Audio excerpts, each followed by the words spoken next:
All right, so I'm in between everybody in the bar, which I guess is a problem, but I will do my best to keep it relatively brief anyhow. So speaking from a community foundation perspective, we always look at things, and one of our big sales pitches is perpetuity. So individuals being able to give back to their communities in perpetuity.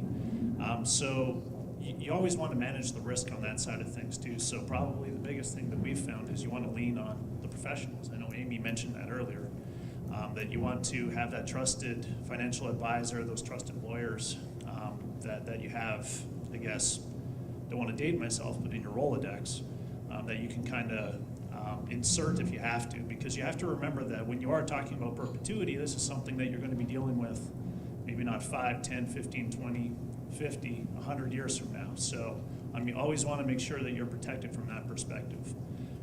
One of the examples that I think we ran into was a question as to who actually holds the expenses when an oil and gas company needs to cap wells that were left to you.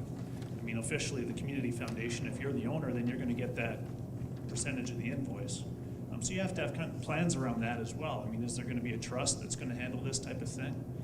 Would you be able to tap into that trust to be able to pay these types of expenses? Because the last thing that you want is to have a situation where you're coming up with all of these operational costs and you have to pay for those out of pocket, that type of thing. In terms of I guess some things that have worked for us.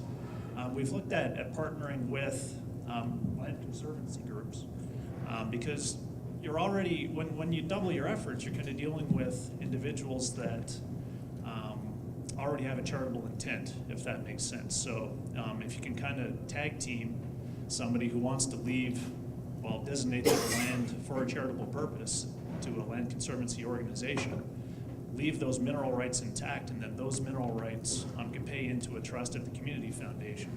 And that's something that could really work as well. If you look at the success that some of these land conservancy groups have had, I think it's called the Emerald Necklace that's in Cuyahoga County, right around Cleveland. They've really impacted urban sprawl. So budding out from that, they're having a lot of success in talking to different farmers that are looking to conserve their land, but they also have an eye on the future and they want to be able to give back to their communities in perpetuity. So that's definitely something that you want to look at as well. But like I said, you just want to make sure that you're managing all your risks.